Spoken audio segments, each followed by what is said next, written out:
Aloha! This is lesson 339 from A Course in Miracles with Hope Johnson.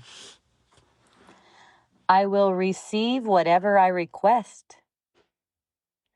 No one desires pain, but he can think that pain is pleasure. No one would avoid his happiness, but he can think that joy is painful, threatening, and dangerous. Everyone will receive what he requests, but he can be confused indeed about the things he wants, the state he would attain. What can he then request that he would want when he receives it? He has asked for what will frighten him and bring him suffering.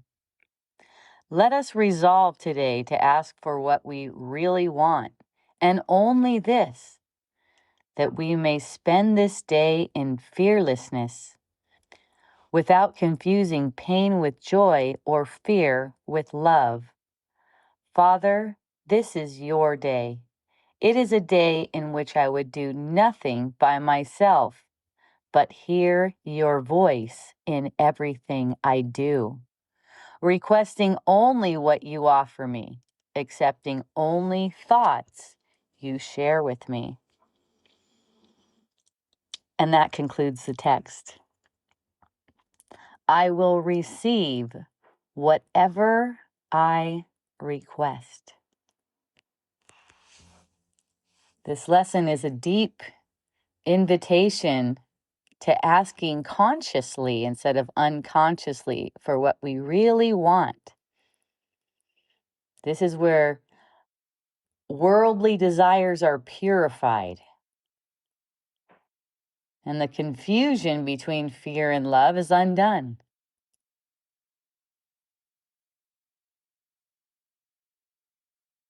So one law of the mind is that asking and receiving are the same.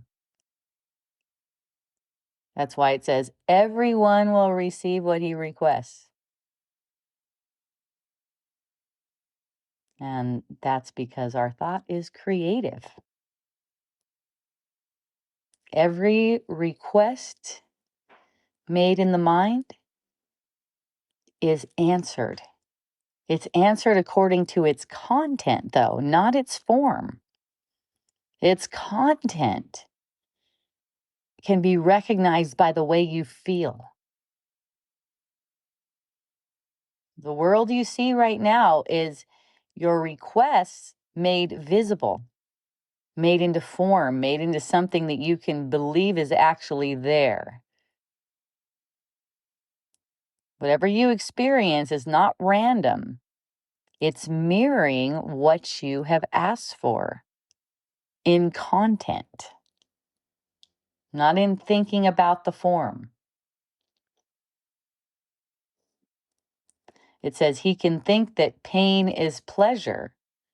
That's because under the ego's instruction, there's confusion of what we actually desire. Total reversal. The ego reverses cause and effect. It teaches you that fear protects you, that guilt redeems something, that control can secure something that you want. But truly, all of these, everything that you think you want in the world, everything, everyone, every experience, whatever it is, it's just a distortion of the one true desire that everyone shares. And that's to know God and remember love. So whenever you are asking for illusions, you suffer. It's not because you're getting punished. This is not punishment from God or punishment from anything. It's just feedback. When you perceive something that you react to negatively, that's a signal that you've requested something false. You've projected false desire into the world. What you think is happening is not really happening. It's all just a mirror. So this awareness that we all only desire the same thing, and that's to know God and love. Desires for worldly things, desires for meaningless things get purified. Just asking what we really want is examining our motives. Notice that. Just asking, what do I really want? When I feel upset, what do I really want? Notice what you want is calmness, peace, joy, happiness. It's not going to come from the world. It's only going to come now.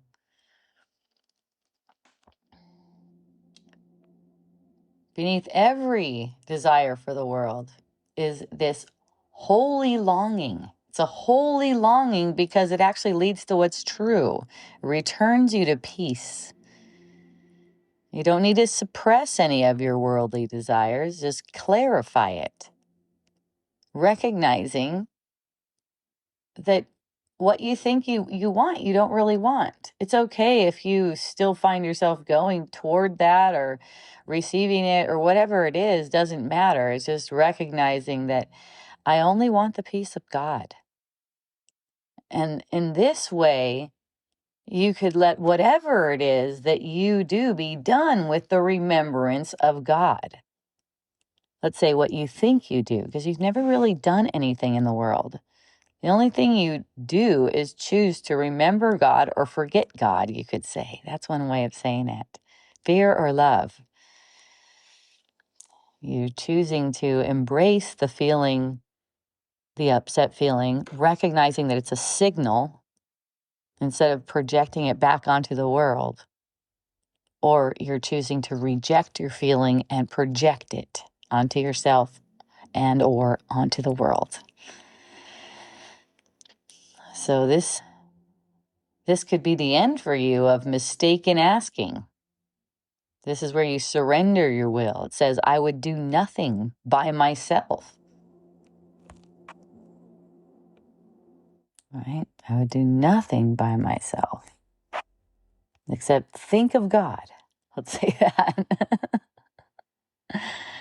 To stop asking on your own, like for whatever you think you want, is to release endless strategies of control, endless and ancient strategies, ego strategies. The Holy Spirit would reinterpret all desire in the world. Take whatever you think you want and translate it right in this moment into what you truly want.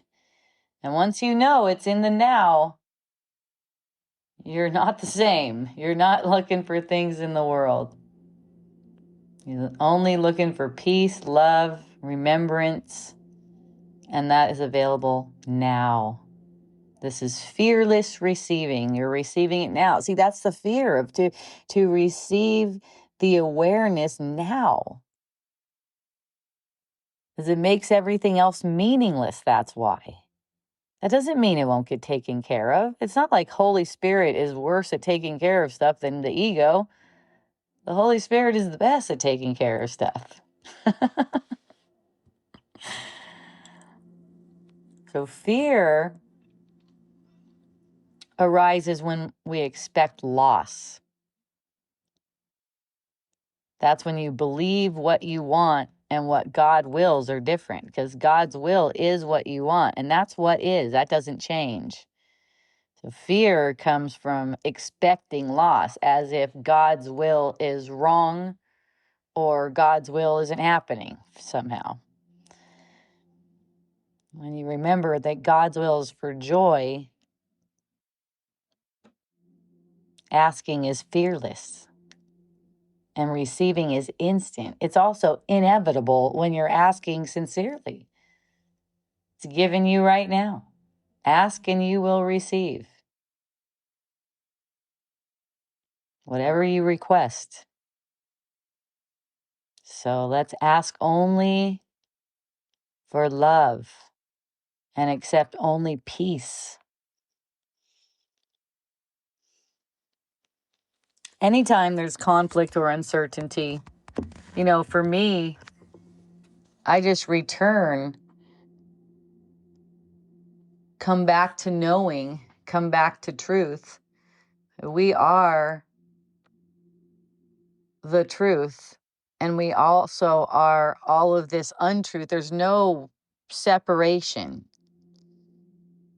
but it requires recognizing the difference between the two. When we recognize the truth in all things, we recognize the sameness in everything. And in that sameness, with that sameness in our mind, we're aware of the sameness that we are. We can appreciate the differences.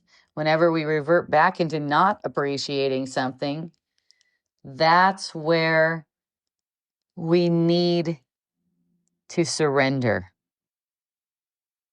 We need to surrender to God's will, which is our joy, which is our peace, which is our happiness. We surrender to that by embracing the feeling, recognizing that the feeling is a signal. So your mind easily embraces a signal. It doesn't easily embrace something that it thinks is an alert to danger in the world, like real danger. You could say the signal says there's a danger, you're going in the wrong direction, you're going where you don't want to go. You're making illusions more true and making suffering for yourself. Recognizing that allows you to just embrace the feeling. See that? So notice what you truly want today. Don't take it from me. Sit quietly, 5 minutes even, noticing what you really want. Feel it. It's not in words. Words are taught to you. Notice your feeling. What's beneath the surface desires? Ask for it. What am I asking for right now? Is it control? Is it validation? Notice. Notice the thoughts that cross your mind throughout the day. Is it specialness? Come back. Father, I want only what you offer. I want only your thoughts. In the evening, you might review your day, noticing harmony and ease, noticing where were you aligned with God? Where were your requests aligned with God? You could tell by the way you feel. And be thankful to yourself for each moment of clarity. Even if it was brief, just be thankful about it. Your awareness shifts everything.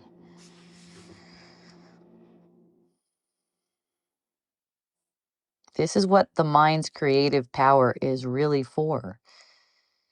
Recognizing you're always receiving what you ask for and asking for what you really want. They're really one movement. Asking and receiving are really one movement. If the world seems cruel in any moment, it's just the result of confusion. It's confused asking. It's mistaking fear as if it's safety and guilt as if that's love. Notice that. The ego is praying for separation. And that's what the ego receives. Separation. The Holy Spirit is helping you to receive union instantly. Every moment you're thinking, you think you're thinking, you're listening to thought. You're praying. And you're always listening to thought. You're listening to either the ego's thoughts or the Holy Spirit's thought. That's like a prayer. It's like a request. You feel a certain way when you do it. So when your prayer becomes single-minded and sincere, I only want the peace of God, then peace has to come to you. and it's immediate. See, the ego gets so scared of that immediate peace, that immediate sinking into love, it becomes very arrogant and aggressive.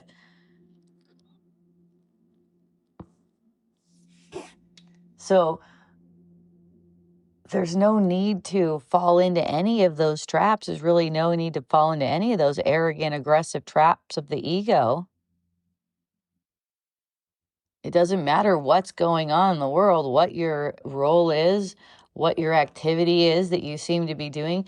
You can always deny reality to the ego and feel the unity, the one love that we are right now, and there's only now. See? If you haven't noticed it already, at one point you're going to notice, wow, this is really simple. So today, let your right mind speak to you. Father, I ask for nothing but your love, and in that, I receive everything. Okay? So, twice today and every hour, and whenever you can use it to restore your mind to peace. I will receive whatever I request. Have a beautiful remembrance. I love you.